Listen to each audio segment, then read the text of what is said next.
إن الحمد لله نحمده ونستعينه ونستغفره ونعوذ بالله من شرور أنفسنا وسيئات أعمالنا من يهده الله فلا مضل له ومن يضلل فلا هادي له وأشهد أن لا إله إلا الله وحده لا شريك له وأشهد أن محمدا عبده ورسوله صلى الله عليه وسلم.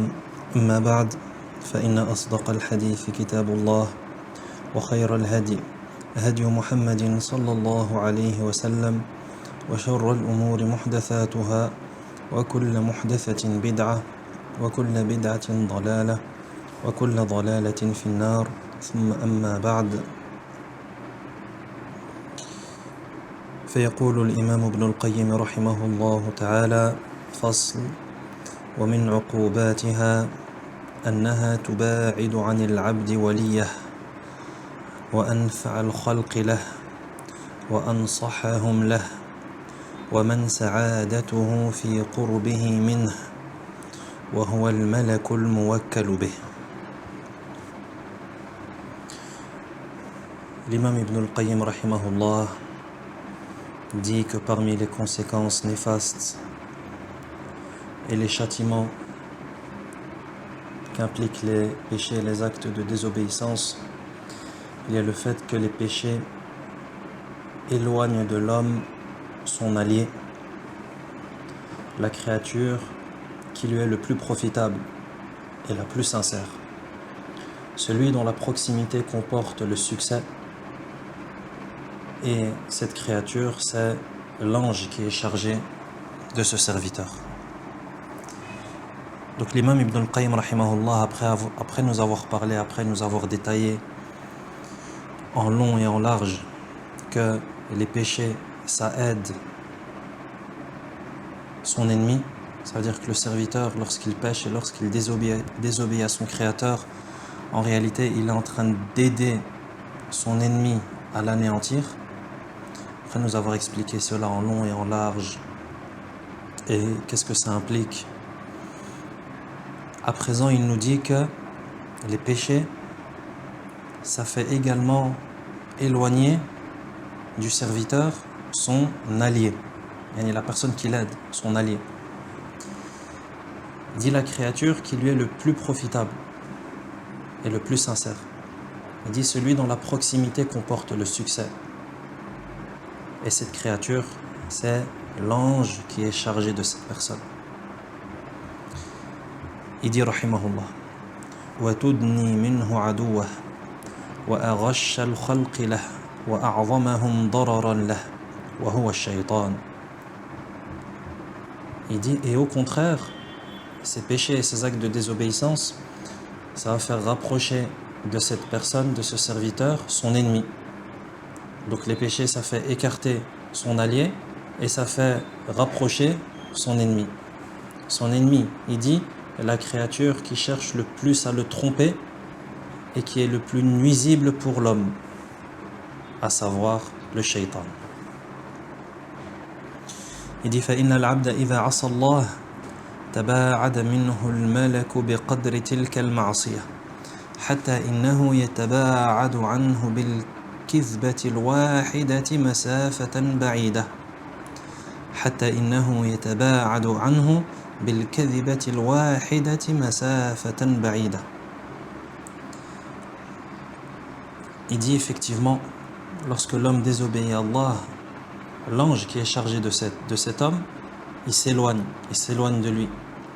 Et l'éloignement de l'ange vis-à-vis de cet homme, il va être proportionnel à la désobéissance. Si c'est une grande désobéissance, ça va être un grand éloignement. Et dans des moindres proportions, l'éloignement sera également moindre. Il dit au point qu'en raison d'un seul mensonge, cet ange peut s'éloigner de ce serviteur d'une distance qui est énorme. Il dit وفي بعض الآثار إذا كذب العبد تباعد منه الملك ميلا من نتن ريحه. Il dit comme cela est rapporté, si l'homme ment, l'ange s'éloigne de lui d'une distance d'1 mille en raison de son odeur pestilentielle, c'est-à-dire de son odeur intenable. Et ici, c'est un hadith qui n'est pas authentique. Mais il continue, rahimahullah, et il dit فَإِذَا كَانَ هَذَا تَبَاعُدَ الْمَلَكِ مِنْهُ مِنْ كَذِبَةٍ وَاحِدَةٍ فَمَاذَا يَكُونُ مِقْدَارُ بُعْدِهِ مِنْهُ مِمَّا هُوَ أَكْبَرُ مِنْ ذَلِكَ وَأَفْحَشُ مِنْهُ. Il dit, si l'ange s'éloigne de la sorte en raison d'un seul mensonge, il dit, alors, de combien s'éloignera-t-il pour ce qui est pire et plus vil encore? Et ici, à cause d'un mensonge, l'ange il s'éloigne de cette manière et de cette distance. De combien est-ce qu'il va s'éloigner pour ce qui est pire que le mensonge? Il dit, rahimahullah, وقال بعض السلف إذا ركب الذكر الذكر عجت الأرض إلى الله وهربت الملائكة إلى ربها وشكت إليه عظيم ما رأت. Il dit qu'un pieux prédécesseur disait, lorsqu'un mâle enfourche un autre, la terre hurle vers Allah et les anges fuient vers leur Seigneur et se plaignent de la gravité de ce qu'ils ont vu. Il dit, rahimahullah, un pieux prédécesseur disait, lorsqu'un mâle enfourche un autre, yani l'homosexualité, waliyadhu billah, il dit, la terre hurle vers Allah et les anges fuient vers leur Seigneur et se plaignent de la gravité de ce qu'ils ont vu. وقال بعض السلف إذا أصبح العبد ابتدره الملك والشيطان فإن ذكر الله وكبره وحمده وهلله طرد الملك الشيطان وتولاه وإن افتتح بغير ذلك ذهب الملك عنه وتولاه الشيطان. Il dit, un autre pieux prédécesseur disait, au matin, l'ange et le démon se pressent vers l'homme. Lorsque la personne se réveille le matin, l'ange et le démon, ils se pressent vers la personne, vers l'homme. Il dit, s'il mentionne Allah, le glorifie, le loue et célèbre son unicité, l'ange va chasser le démon et c'est l'ange qui va diriger l'homme. Mais si l'homme débute sa journée autrement, l'ange s'éloigne de lui et c'est le démon qui le dirige. Et c'est le démon qui le dirige. C'est une parole d'un salaf, rahimahullah. Et il a dit vrai, rahimahullah, car ça nous rappelle l'importance de bien commencer ses journées. Comme c'est expliqué ici par ce pieux prédécesseur, rahimahullah. L'importance de bien commencer ses journées. Et bien entendu, la meilleure façon de commencer sa journée en se réveillant, c'est premièrement en faisant le dhikr lorsqu'on se réveille et lorsqu'on sort de son sommeil. Ensuite, si la personne se réveille pour l'heure du fajr et pour la prière, bien entendu la personne prie et va et prie avec les musulmans dans les mosquées. Si la personne se lève avant l'heure du fajr, c'est encore mieux pour prier une partie de la nuit. Mais le plus important, c'est de bien commencer sa journée. Et l'importance de bien commencer sa journée. Et quand on a compris cela, on comprend également que le fait de mal commencer sa journée, c'est très grave. Et ça a des conséquences qui sont graves dans la vie du croyant. Et ça nous rappelle une autre parole d'un salaf qui disait, rahimahullah, yawmuka mithlu jamalik in amsakta awwalahu tabi'aka akhiruh. Il disait, rahimahullah, ta journée, ton jour, c'est comme ton chameau. Si tu prends le contrôle du début, la fin va suivre. Et ta journée, c'est comme un chameau. Si tu diriges, si tu prends le contrôle, si tu réussis le début de la journée, donc typiquement Salatul Fajr, donc l'importance de prier Salatul Fajr, il dit, si tu prends le contrôle et tu diriges le début, le reste va te suivre. Comme le chameau. Si tu arrives à diriger, prendre le contrôle du début du chameau, c'est-à-dire sa tête, à travers les rênes, etc., ben le reste du chameau, ses pattes, sa bosse, son arrière, etc., le tout va suivre. Pourquoi? Parce que toi, tu as pris le contrôle du début. C'est pareil avec la journée. Si on arrive à prendre le contrôle et si on réussit le début de la journée, le reste va suivre. Ensuite, il dit, rahimahullah, ولا يزال الملك يقرب من العبد حتى يصير الحكم والغلبة والطاعة له فتتولاه الملائكة في حياته وعند موته وعند بعثه كما قال تعالى إن الذين قالوا ربنا الله ثم استقاموا تتنزل عليهم الملائكة ألا تخافوا ولا تحزنوا وأبشروا بالجنة التي كنتم توعدون نحن أولياؤكم في الحياة الدنيا وفي الآخرة. Il dit ensuite, rahimahullah, que l'ange ne cesse de se rapprocher de la sorte de l'homme jusqu'à ce qu'il le domine. Et ainsi les anges le prennent pour allié dans sa vie, au moment de sa mort et à sa résurrection. C'est-à-dire que lorsque l'homme est dirigé par l'ange, les anges vont devenir son allié dans sa vie, au moment de sa mort et à sa résurrection. Comme le Très-Haut dit dans les versets 30 et 31 de Surat Fussilat, dans la traduction des sens, ceux qui disent notre Seigneur est Allah et qui se maintiennent sur la droiture, les anges au moment de la mort descendent sur eux et leur disent n'ayez pas peur et ne soyez point affligés, mais recevez la bonne annonce du paradis qui vous était promis. Nous sommes vos alliés dans la vie présente et dans celle de l'au-delà. Donc regarde comment est-ce que Allah subhanahu wa ta'ala assujettit pour son serviteur obéissant, son serviteur croyant, comment est-ce qu'il lui assujettit les anges? N'ayez pas peur et ne soyez point affligés. Alla takhafu wa la tahzanu. On imagine la situation, une scène que tu n'as jamais vue de ta vie. تتنزل عليهم الملائكة ألا تخافوا ولا تحزنوا. Allah subhanahu wa ta'ala fait descendre des anges qui te disent لا تخاف ولا تحزن.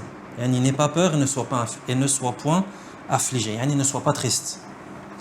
Mais au contraire, sois optimiste et sois de bonne humeur pour cette annonce du paradis qui t'a été faite. Ensuite, il dit toujours dans le fait que l'ange devient l'allié de l'homme et l'ange dirige l'homme, parce que la personne peut se poser la question. Et quel est l'intérêt à ce que l'ange me dirige? Et quel est l'intérêt à ce que l'ange soit mon allié? L'imam Ibn al-Qayyim, rahimahullah, il va détailler cela. Il va dire وَإِذَا تَوَلَّاهُ الْمَلَكُ تَوَلَّاهُ أَنصَحُ الْخَلْقِ وَأَنْفَعُهُمْ وَأَبَرُّهُمْ فثبته وعلمه وقوى جنانه وأيده قال تعالى إذ يوحي ربك إلى الملائكة أني معكم فثبتوا الذين آمنوا ويقول له الملك عند الموت لا تخف ولا تحزن وأبشر بالذي يسرك ويثبته بالقول الثابت أحوج ما يكون إليه في الحياة الدنيا وعند الموت وفي القبر عند المسألة. Il dit, et lorsque c'est l'ange qui prend le contrôle et qui dirige, l'homme il se fait diriger par qui? À ce moment-là, l'homme il se fait diriger par la créature la plus sincère et la plus utile et la meilleure créature pour cet homme. Ça aussi, c'est des choses dont on n'était pas au courant auparavant. Il dit, rahimahullah, que l'ange pour toi, c'est la créature la plus sincère et la plus utile et la meilleure pour toi. Il dit, ainsi, il l'affermira, c'est-à-dire il va le maintenir, il va le maintenir par la permission d'Allah. Il va lui enseigner, il va renforcer son cœur et il va le soutenir. Allah Azza wa Jal dit dans le verset 12 de Surat Al-Anfal, et ton Seigneur révèle aux anges, je suis avec vous, affermissez donc ceux qui ont cru. Donc Allah ordonne aux anges de raffermir, de maintenir les croyants. Donc on comprend maintenant quel est l'avantage et l'utilité et même la nécessité d'avoir les anges comme alliés. Et ensuite il dit, et l'ange lui dit au moment de la mort, c'est-à-dire même au moment de mourir, il lui dit, ne crains rien et ne t'attriste pas. Et reçois la bonne annonce de ce qui te réjouit. Et imagine, au moment de la mort, le moment le plus redouté. est l'épreuve majeure. Le moment où tu quittes ce bas monde. Le moment où c'est la certitude qui vient. C'est fini. L'examen, il est terminé. Il n'y a plus rien à faire. Ce qui a été fait a été fait. Imagine le serviteur dans quelle situation il est. Il sait qu'il se dirige soit vers le paradis, soit vers l'enfer. Et il va rentrer dans sa tombe. Allah subhanahu wa ta'ala, il assujettit à ses serviteurs croyants et soumis, il leur assujettit des anges qui vont venir et qui vont l'apaiser à un moment où tu auras besoin d'apaisement.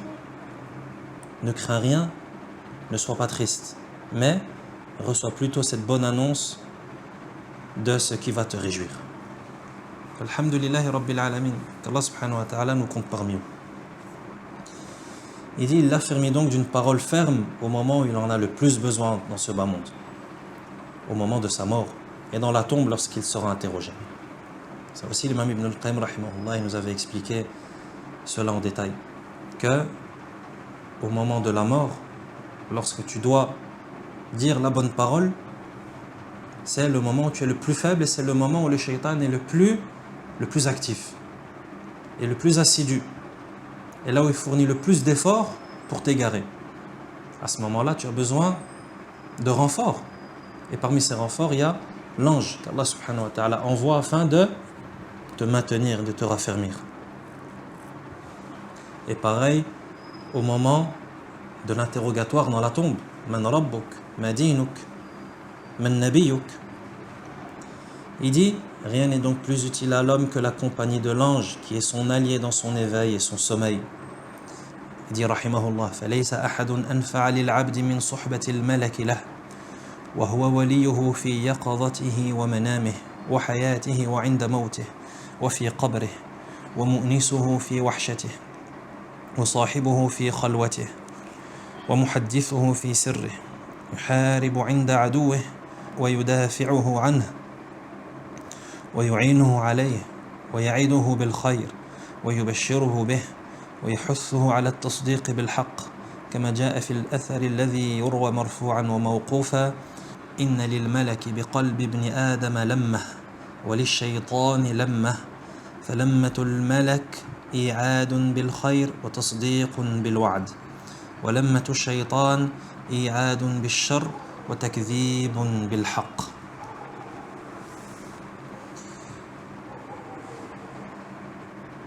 Il dit rahimahullah, rien n'est donc plus utile à l'homme que la compagnie de l'ange, qui est son allié dans son éveil et dans son sommeil. C'est-à-dire lorsqu'il est réveillé, lorsqu'il est en état de sommeil. Dans sa vie, au moment de sa mort et dans sa tombe. Il dit, sa compagnie dans la solitude, sa compagnie lorsqu'il est isolé. Celui qui lui parle en secret, qui combat son ennemi, qui le protège et qui le soutient contre lui promet, lui annonce le bien et l'encourage à croire dans la vérité. L'ange, il encourage le serviteur à croire dans le haqq, dans la vérité. Ainsi qu'il est rapporté dans un récit qui est attribué au prophète sallallahu alayhi wa sallam de manière marfou' et aux compagnons de manière mawqouf, dans lequel il dit, l'ange et le démon disposent d'une voix ou d'une inspiration dans le cœur du fils de Adam. L'inspiration de l'ange consiste à encourager au bien et à la foi. L'inspiration de l'ange consiste à encourager au bien et à la foi en la promesse d'Allah, et l'insufflation du démon consiste à encourager au mal et à renier la vérité. On répète, l'ange et le démon disposent d'une lamma en arabe, une lamma, c'est-à-dire une petite voix, une inspiration. C'est-à-dire l'ange et le démon, ils lancent cette inspiration dans le cœur du fils de Adam. Il dit l'inspiration de l'ange consiste à encourager au bien, l'encourage à faire le bien ou à la foi dans la promesse d'Allah, à croire dans la promesse d'Allah. Par contre, l'insufflation du démon consiste à l'encourager à commettre le mal ou à renier la vérité. Et ce hadith, il est authentique.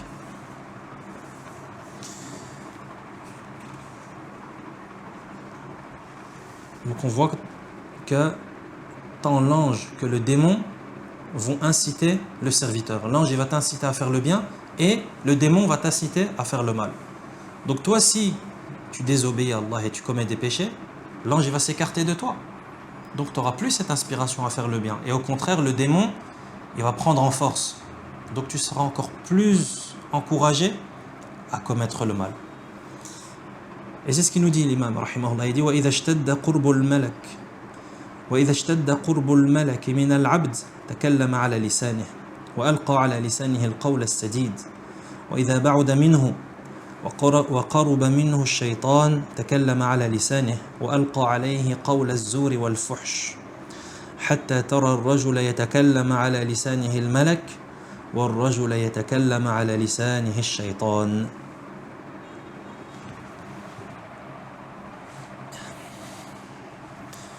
Il dit rahimahullah, lorsque la proximité de l'ange elle s'accentue, c'est-à-dire au plus l'ange s'approche du serviteur, il dit, il parlera par sa voix et lui inspirera des paroles qui sont justes. Donc au plus l'ange se rapproche du serviteur, au plus il va parler par sa voix. Il dit, takallama ala lisani, yani c'est l'ange qui va parler sur la langue du serviteur. Ça aussi c'est des choses qui sont plus ou moins inédites. On se concentre dans ce genre de sujet parce que l'imam Ibn al-Qayyim rahimahullah il parle de ce genre de sujet avec une incroyable maîtrise. C'est pas tout le monde qui parle dans ce genre de sujet. Il dit rahimahullah, lorsque l'ange, au plus l'ange va se rapprocher du serviteur, au plus il va parler à la place du serviteur. Ça veut dire que la chose que va dire le serviteur, c'est l'ange qui parle sur sa langue. Et il va lui inspirer des paroles qui sont justes.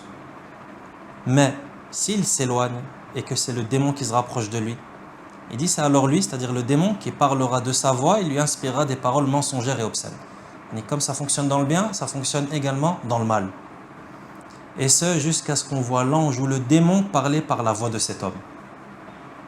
Donc au plus l'homme va se rapprocher d'Allah et va faire des actes va accomplir des actes d'obéissance et va accomplir des actes vertueux, au plus l'ange va se rapprocher de lui et donc va proférer des paroles à sa place.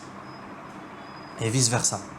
Au plus l'ange sera éloigné de ce serviteur à cause des péchés, des actes de désobéissance, au plus le démon aura de l'emprise et au plus le démon parlera sur la langue de cet homme. Il dit, et ce jusqu'à ce qu'on voit l'ange ou le démon parler par la voix de cet homme. Il dit rahimahullah, wa fil hadith inna as-sakinata tantiqu ala lisani Umar. Il dit, comme cela est rapporté de certains compagnons qui disaient, la quiétude parle de la voix de Omar ibn al-Khattab radiyallahu anhu. Donc c'est la même idée. Lorsque Omar parlait, c'était pas n'importe qui et c'était pas n'importe quelle parole qui était proférée. D'ailleurs, comme vous le savez, Omar radiyallahu anhu, parmi ses spécificités et ses particularités, c'est que il faisait des propositions au prophète sallallahu alayhi wa sallam, il proposait des choses au prophète sallallahu alayhi wa sallam qui étaient révélées juste après dans le Coran. Comme par exemple le hijab. C'est ce qu'on appelle en arabe al-muwafaqat. Al-muwafaqat. C'est-à-dire toutes les fois où Omar, lorsqu'il proposait quelque chose et qu'il disait quelque chose, la révélation descendait conformément à ce que disait Omar radiyallahu anhu. Et d'ailleurs, ce n'est pas des choses qui sont nouvelles comme nous l'a dit le prophète sallallahu alayhi wa sallam. Parce qu'il nous a dit dans un hadith que jadis il y avait des gens qui étaient muhaddathoun, c'est-à-dire des gens à qui on inspirait des choses, des gens qui bénéficiaient de ces bonnes inspirations, les inspirations. Et Cheikh l'Islam rahimahullah, il a une belle explication concernant cela.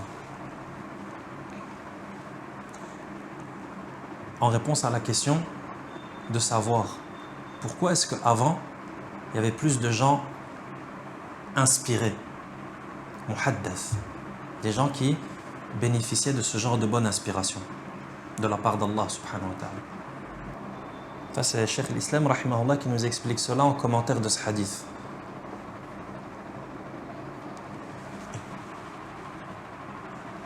Encore une fois, c'est pas n'importe qui parle dans ce genre de sujet. Cheikh l'Islam Ibn Taymiyyah rahimahullah. Quelle idée.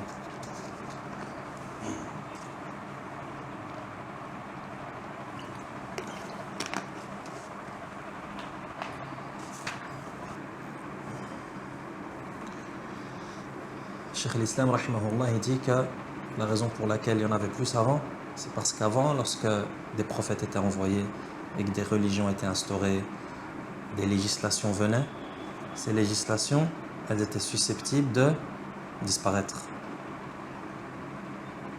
Donc les gens, ils avaient besoin de rappel, notamment via ce genre d'inspiration. Par contre, nous, est-ce que la religion, elle peut disparaître? Impossible. Pourquoi? Parce que c'est Allah qui se charge de sa protection. Or, avant, ce n'était pas le cas. Voilà pourquoi les religions ou les législations antérieures ont été falsifiées par les hommes. Par contre, l'islam, impossible qu'elle change et qu'elle soit altérée. Pourquoi? Parce que c'est Allah lui-même qui se charge de sa préservation. Donc on n'a plus besoin d'inspiration, comme les gens en avaient besoin avant. Pourquoi? Parce que le message, il est préservé. Et il est là, complet, entier. On n'a besoin de rien d'autre.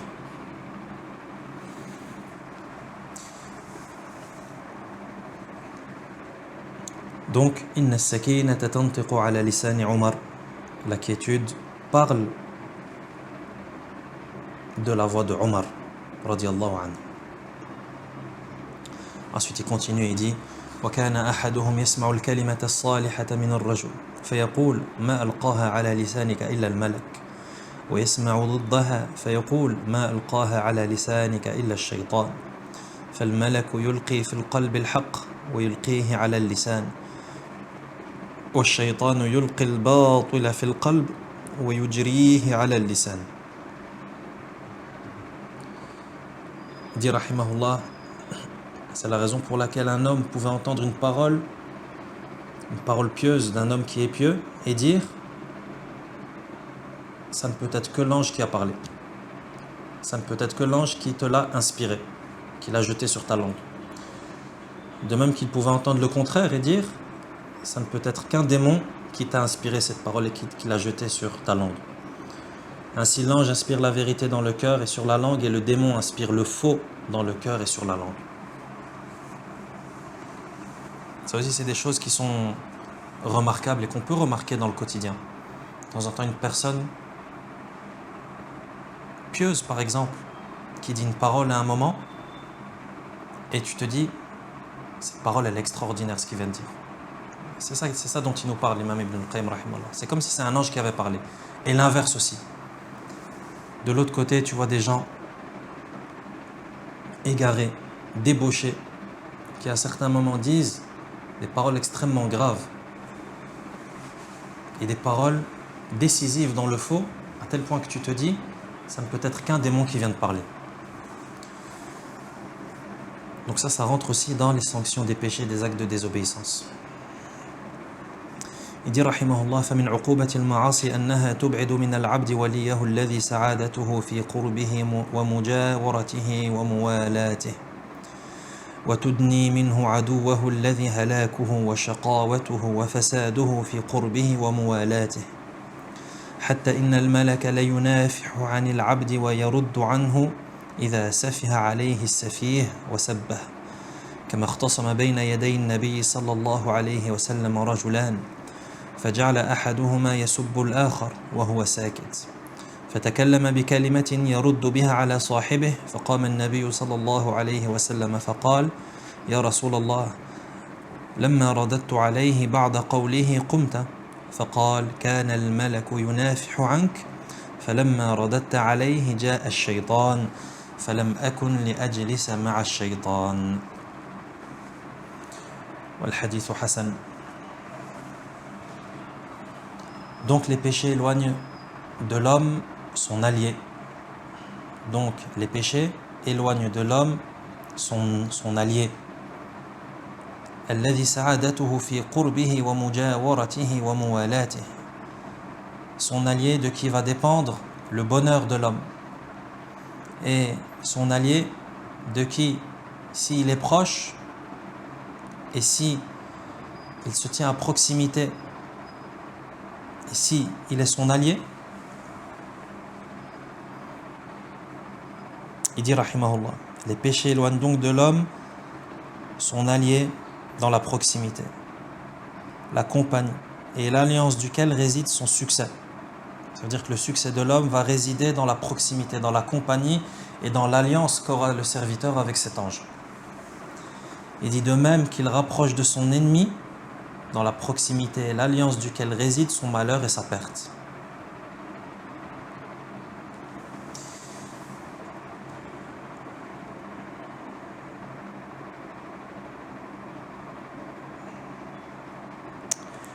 Il dit si bien que l'ange défend l'homme et le protège lorsque l'insensé se montre obscène et vulgaire envers lui. Il y a à tel point que l'ange, dans sa qualité d'allié, il te défend même lorsque quelqu'un d'insensé se montre obscène et vulgaire envers toi. Et ça, comme c'est rapporté dans le hadith, qui rapporte que deux hommes se sont disputés devant le prophète, sallallahu alayhi wa sallam, et l'un d'entre eux insultait l'autre. Et l'autre, lui, est resté silencieux. Mais ensuite, il a répondu à certains propos de la personne qui l'insultait, à son opposant. Et c'est alors qu'à ce moment-là, le prophète sallallahu alayhi wa sallam s'est levé et est parti. L'homme est venu et a dit au prophète sallallahu alayhi wa sallam, ô messager d'Allah, lorsque j'ai répondu à certains de ces propos, tu t'es levé. Le prophète sallallahu alayhi wa sallam, il a répondu, il a dit, l'ange te défendait. Mais lorsque tu as répondu, le démon est venu. Et je ne m'assois pas avec le démon. Et le hadith est Hassan. Donc, lorsque la personne qui se faisait insulter, elle ne répondait pas, qu'est-ce qui se passait? C'était l'ange qui prenait sa défense à sa place. Mais dès qu'il a répondu à la personne qui l'insultait, répondu à certains de ses propos, qu'est-ce qui s'est passé? C'est le démon qui est venu. Et le prophète sallallahu alayhi wa sallam, à ce moment-là, il s'en est allé. D'où l'importance de ne pas tomber dans ce jeu. Tomber dans ce jeu, il m'insulte donc je l'insulte. Il t'insulte, reste silencieux et c'est l'ange qui se charge de ta défense. Tu te charges toi-même de ta défense, l'ange il s'en va et c'est le démon qui arrive. Il continue rahimahullah et il dit وَإِذَا دَعَ الْعَبْدُ الْمُسْلِمِ لِأَخِيهِ بِظَهْرِ الْغَيْبِ أَمَّنَ الْمَلَكُ عَلَى دُعَائِهِ وقال لك بمثله وإذا فرغ من قراءة الفاتحة أمنت الملائكة على دعائه. Il dit rahimahullah, lorsque le musulman invoque en faveur de son frère en son absence, l'ange dit Amin à son invocation et il dit et toi de même. Et lorsqu'il termine la récitation de Surat al-Fatiha, l'ange dit également Amin à son invocation. Donc ça aussi c'est un des grands mérites qu'il y a à invoquer en faveur de son frère en son absence. Bizahr al-ghaib. Pourquoi? Parce que l'ange, lorsque toi, en l'absence de ton frère, tu invoques en sa faveur, tu dis par exemple, oh Allah, pardonne-lui, oh Allah, fais-lui miséricorde, oh Allah, facilite-lui telle affaire ou telle affaire. Lorsque tu invoques en faveur de ton frère musulman en son absence, l'ange, il dit Amin à ton invocation et il dit Walaka bimithlih, et toi de même. Et ça c'est un énorme mérite qu'Allah subhanahu wa ta'ala nous a accordé. Il dit quoi? Il dit que lorsque toi tu invoques pour ton frère, en faveur de ton frère en son absence, ça veut dire il n'est pas là, il t'entend pas, il te voit pas, qu'est-ce qui se passe? L'ange il dit Amin et il dit et de même pour toi, et de même pour toi. Donc c'est aussi une invocation et de même pour toi. Ça veut dire que tout ce que tu viens d'invoquer en faveur de ton frère, la même chose pour toi. Et l'invocation de l'ange, elle est exaucée ou elle n'est pas exaucée? Nous, nos invocations, elles sont susceptibles de se faire rejeter, n'est-ce pas? L'ange, lorsqu'il invoque Allah, l'invocation elle est exaucée ou elle n'est pas exaucée? L'ange qui est une créature qui n'a jamais désobéi à Allah. Parce que nous, c'est quoi qui va causer le rejet de nos invocations? C'est les actes de désobéissance. Taïb, l'ange, lui, il n'a jamais désobéi à Allah. Et il invoque Allah en ta faveur. Donc l'invocation, elle est exaucée. Donc ça, c'est un des énormes mérites qu'il y a à invoquer en faveur de ses frères en leur absence. Pourquoi? Parce qu'au final, c'est toi le gagnant. C'est toi le gagnant. Pourquoi? Parce que l'ange, il invoque en ta faveur. Et bien entendu, ça purifie les cœurs aussi. Invoquer pour son frère en son absence, c'est une preuve que le cœur, il est saint. Ou bien ça participe à la purification et au nettoyage de ces cœurs qu'on porte dans nos poitrines. De même que lorsque le serviteur il termine la récitation de Surat al-Fatiha, l'ange dit également Amin à son invocation. Surat al-Fatiha, la deuxième partie de Surat al-Fatiha, ce sont des invocations. Ihdina as-sirat al-mustaqim, sirat alladhina an'amta alayhim, ghayril maghdubi alayhim waladdallin. L'ange dit Amin. Donc regarde ton allié, comment est-ce qu'il t'aide. Il dit وَإِذَا أَذْنَبَ الْعَبْدُ الْمُؤْمِنُ الْمُوَحِّدُ المتبع لسبيله وسنة رسوله صلى الله عليه وسلم استغفر له حملة العرش ومن حوله. Il dit de même, lorsque le croyant monothéiste qui suit la voie d'Allah et la sunna de son messager sallallahu alayhi wa sallam commet un péché, les anges porteurs du trône et ceux qui sont autour vont demander pardon pour lui. Ça aussi, c'est un des grands mérites qu'Allah subhanahu wa ta'ala, dont Allah nous fait grâce et nous fait don. C'est que le serviteur, croyant, monothéiste, celui qui suit la voie d'Allah et la voie de son messager sallallahu alayhi wa sallam commet un péché. Donc il faut qu'il y ait ces conditions qui viennent d'être citées. Le serviteur, croyant, monothéiste, celui qui suit la voie d'Allah et de son messager, la voie d'Allah et de son messager, d'où le mérite de suivre la sunna du prophète sallallahu alayhi wa sallam et de ne pas introduire dans la religion ce qui n'en fait pas partie. C'est une condition sine qua non pour que les anges, et pas n'importe quel ange, les porteurs du trône, hamalatul arsh, parmi les meilleurs anges et les anges les plus rapprochés, wa man hawla, et ceux qui sont autour, vont demander pardon à Allah pour toi. Ces conditions, d'où elles viennent? On l'a vu ça précédemment dans Surat Ghafir, dans le début de Surat Ghafir. Et ces conditions, l'imam Ibn al-Qayyim rahimahullah, il les a pas sorties de sa tête, mais ça vient du Coran. وَإِذَا نَامَ عَلَى وُضُوءٍ بَاتَ فِي شِعَارِهِ مَلَكٌ. De la même manière que l'imam Ibn al-Qayyim rahimahullah dit que lorsque le croyant dort en état de wudu, en état de pureté rituelle, il dit un ange passe la nuit dans ses vêtements. Shi'ar. Shi'ar en arabe, ce sont les vêtements, mais les vêtements d'intérieur, pas les vêtements d'extérieur. Les vêtements d'intérieur, comme ce qu'on porte en dessous du pull, par exemple, ou ce qui peut être porté également en dessous du qamis. Ce ne sont pas les vêtements qu'on voit, mais c'est les vêtements qui sont en contact avec la peau. Il dit que l'ange, il passe la nuit dans ses vêtements d'intérieur, il passe la nuit avec le croyant. فملك المؤمن يرد عنه ويحارب ويدافع ويعلمه ويثبته ويشجعه فلا يليق به أن يسيء جواره ويبالغ في أذاه وطرده عنه وإبعاده فإنه ضيفه وجاره وإذا كان إكرام الضيف من الآدميين والإحسان إلى الجار من لوازم الإيمان وموجباته فما الظن بإكرام أكرم الأضياف وخير الجيران وأبرهم. Regarde ce qu'il va dire ici l'imam Ibn al-Qayyim rahimahullah. Il dit que l'ange du croyant, il le protège et il le défend. Et il lui enseigne. Et il le raffermit. Et il lui donne du courage. Il l'encourage à accomplir le bien. Donc l'ange, il fait tout ça pour toi. Il dit, donc, il ne convient pas que le serviteur agisse mal à ses côtés. Et toi, tu as quelqu'un à tes côtés qui fait tout ça pour toi. Il te protège, il te défend, il t'enseigne le bien, il t'affermit, il t'encourage à accomplir le bien.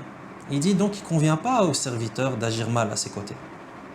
De même qu'il ne convient pas à la personne de nuire avec excès et de le chasser, de chasser cet ange.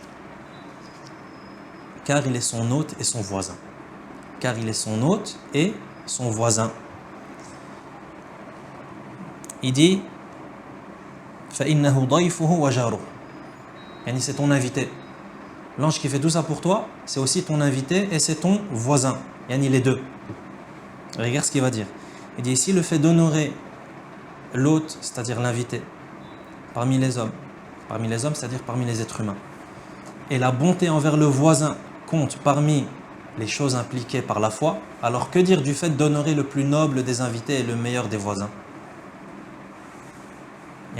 Honorer ses invités en islam et honorer son voisin, c'est quelque chose d'extrêmement important, à tel point que le prophète sallallahu alayhi wa sallam a dit Man kana yu'minu billahi wal yawmil akhir falyukrim dayfah. Et dans un autre endroit du hadith, falyukrim jarah. Celui qui croit en Allah et au jour dernier, qu'il honore son invité. Ça, c'est pour mettre en évidence l'importance de cette pratique.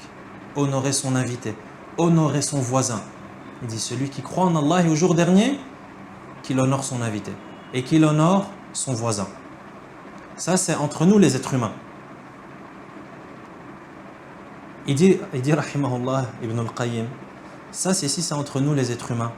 On va dire quoi alors avec les anges, lorsqu'on parle des anges, qui sont aussi nos voisins et nos invités? Pourquoi? Parce qu'ils sont toujours à tes côtés. Et ici, ton invité parmi les êtres humains, tu dois agir de la sorte avec lui. Si tu crois en Allah et au jour dernier, ça va être comment avec les anges? Il dit, les anges qui sont les invités les plus nobles qui soient.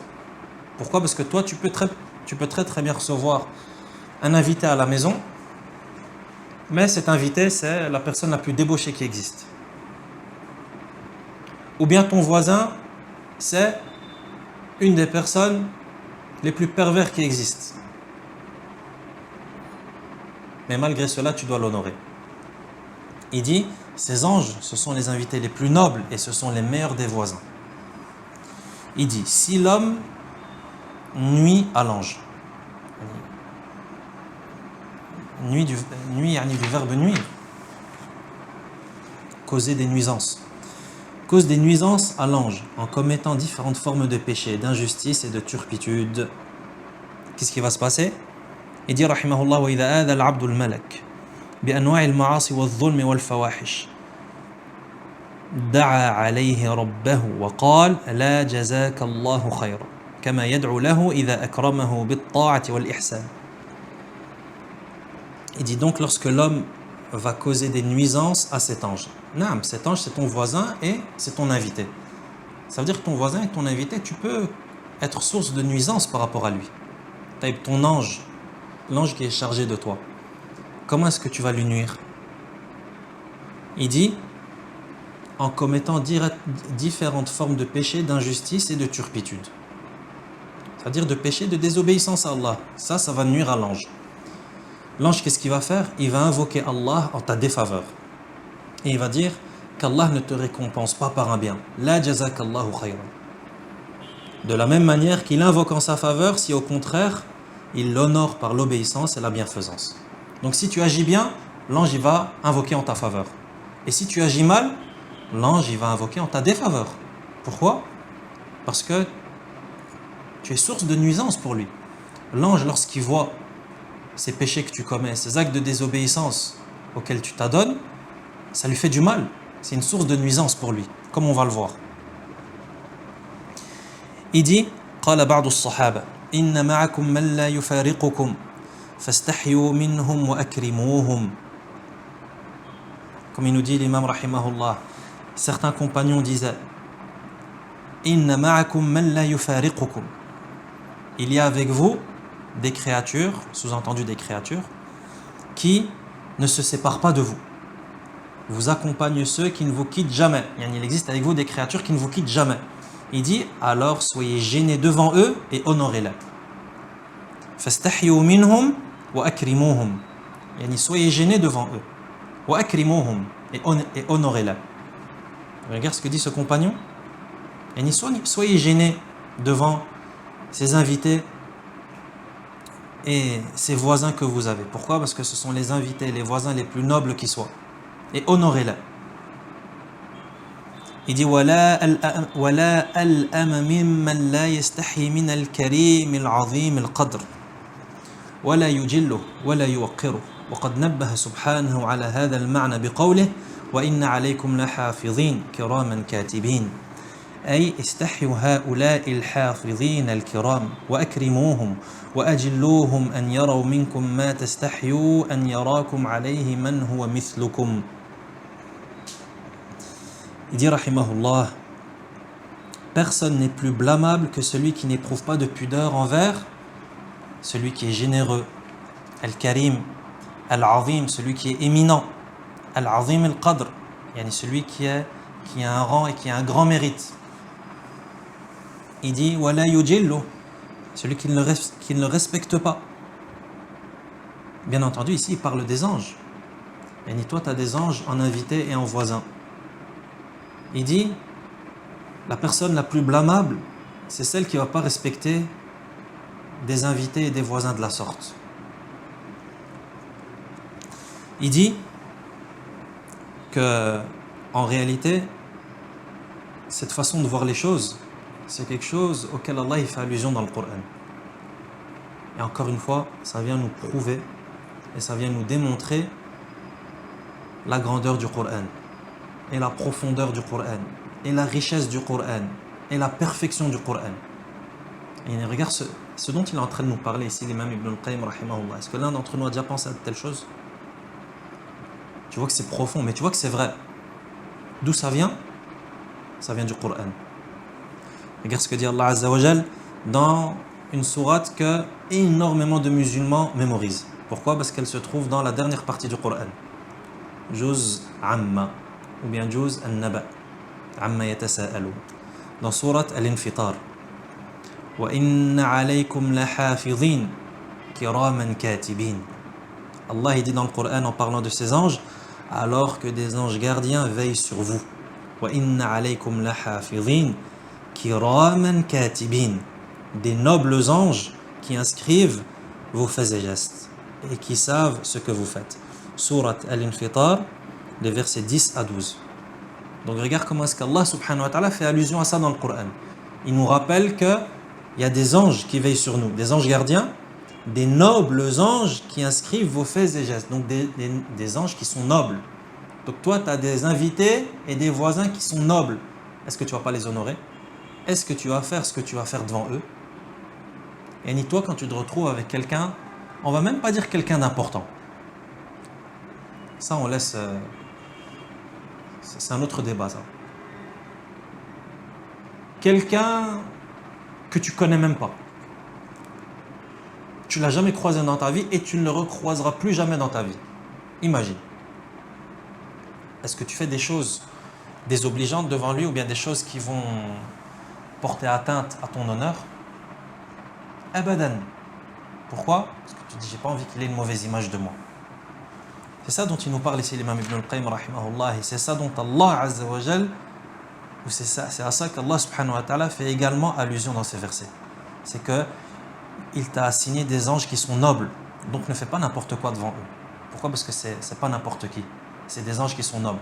Alors toi, lorsque tu te retrouves devant des gens qui sont peut-être insignifiants, tu t'empêches de faire certaines choses. Pourquoi? Pour préserver ton honneur et ta réputation. Peut-être que dire devant les anges alors?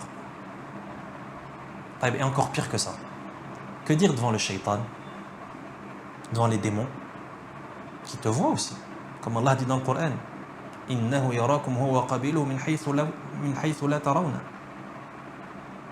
Que le shaitan et ses suppôts, ils te voient, mais que toi tu ne les vois pas. Donc non seulement tu fais quelque chose de vilain devant des créatures qui sont nobles, alors que toi tu ne fais même pas ça, tu ne ferais même pas ça devant quelqu'un qui ne l'est pas, qui n'est pas noble, mais en plus de ça, tu fais cela devant qui? devant ton pire ennemi. Et regarde la chose. Tu fais ça devant qui? Devant ton pire ennemi. Or, on sait tous que un ennemi, on fait tout pour ne pas se salir devant lui. Et imagine ton pire ennemi parmi les êtres humains. Ton pire ennemi, quelqu'un, tu sais, il veut que tu tombes. Il veut que tu tombes dans tous les domaines. Il ne veut pas que tu réussisses dans ta vie. Est-ce que lorsque tu te retrouves devant lui, est-ce que tu fais des erreurs? Est-ce que tu commets une erreur? Si tu as une erreur à commettre, est-ce que tu vas la commettre devant lui ou est-ce que tu vas dire attends, non, je vais attendre parce que là, cette personne, je la connais. Si elle me voit faire ça, dans la minute qui suit, je sais que je vais être affiché dans tous les réseaux. Pourquoi? Parce qu'il va me filmer. Ça, c'est des choses qui existent ou pas? Que dire avec ton pire ennemi? Et l'ennemi qui est le plus sérieux et qui fournit le plus d'efforts pour que tu connaisses la perte et la perdition dans la vie d'ici-bas et dans l'au-delà. Le shaitan, il voit ça. Et le shaitan, après, il va et il te dévoile. Yafdahuk. Et ça, d'ailleurs, c'est rapporté.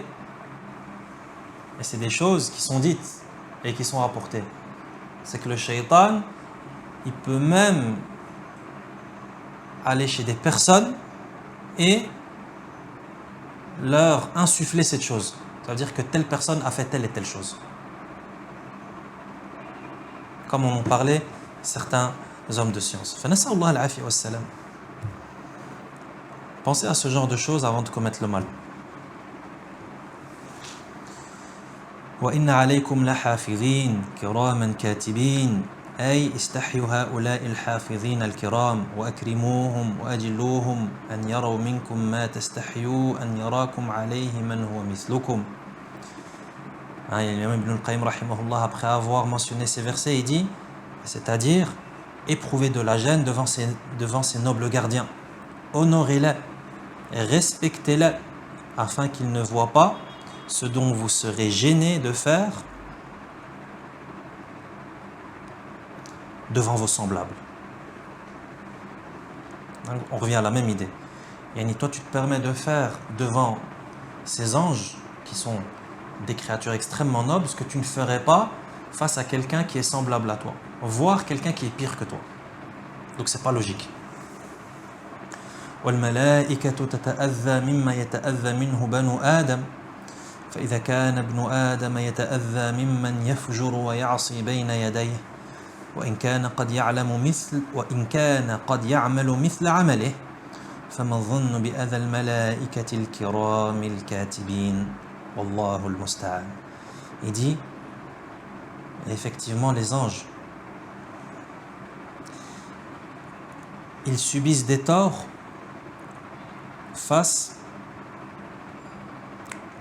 ou plutôt les anges sont touchés par ce qui nuit à l'homme, c'est-à-dire ce qui te nuit également aux anges. Comme nous a dit le prophète sallallahu alayhi wa sallam lorsqu'il a interdit par exemple à celui qui a consommé de l'ail de venir prier à la mosquée. C'était quoi la raison à cela? C'est parce que les anges sont touchés par cette odeur. Pourquoi? Parce que les anges sont touchés par ce qui touche les hommes. Ce qui est source de nuisance pour toi, c'est également source de nuisance pour les anges. D'où l'importance d'être propre, d'avoir une bonne hygiène buccale, d'avoir une bonne odeur, etc. Pourquoi? Parce que les mauvaises odeurs, par exemple, ou bien les mauvaises apparences, etc., ça nuit aux anges de la même manière que ça nuit à l'homme. Donc si ça nuit à l'homme, ça nuit aux anges. Il dit فإذا كان ابن آدم يتأذى ممن يفجر ويعصي بين يديه.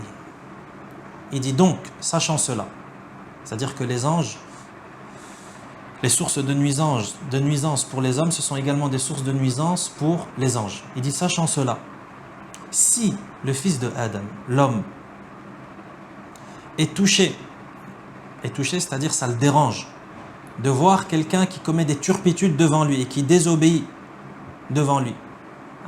Imagine un homme qui assiste à une scène de désobéissance devant lui, à une scène de turpitude, de débauche, peu importe, est-ce que ça va lui faire plaisir? Non. La personne va dire A'udhu billah, c'est quoi ça? Ittaqullah, etc. N'est-ce pas? Donc si l'homme lui-même, il est touché par le fait de voir des scènes de désobéissance, il dit alors que cet homme peut commettre ce péché également. Yani l'homme qui est dérangé de voir cette scène de désobéissance, ça ne lui plaît pas de voir cette scène, mais pourtant il peut lui-même commettre le même péché. Que dire des anges alors? Si une personne qui peut commettre le même péché, ça la dérange de voir cette scène. Comment est-ce que les anges, eux, vont être gênés? Et comment est-ce que ça va déranger les anges?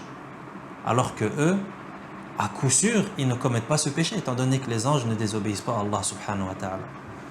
Donc bien entendu, lorsqu'on comprend cela, ça met encore plus en évidence la nuisance dont souffrent les anges lorsque le serviteur duquel ils sont chargés commet des actes de désobéissance et commet des péchés. Qu'Allah subhanahu wa ta'ala nous permette et nous donne le tawfiq afin qu'on accomplisse ce qui procure son agrément et sa satisfaction, et qu'il nous préserve et qu'il nous protège et qu'il nous tienne à l'écart de commettre ce qui provoquera son courroux et sa colère. Il en est certes capable. Wa sallallahu wa sallam ala nabiyyina Muhammad wa ala alihi wa ashabihi ajma'in.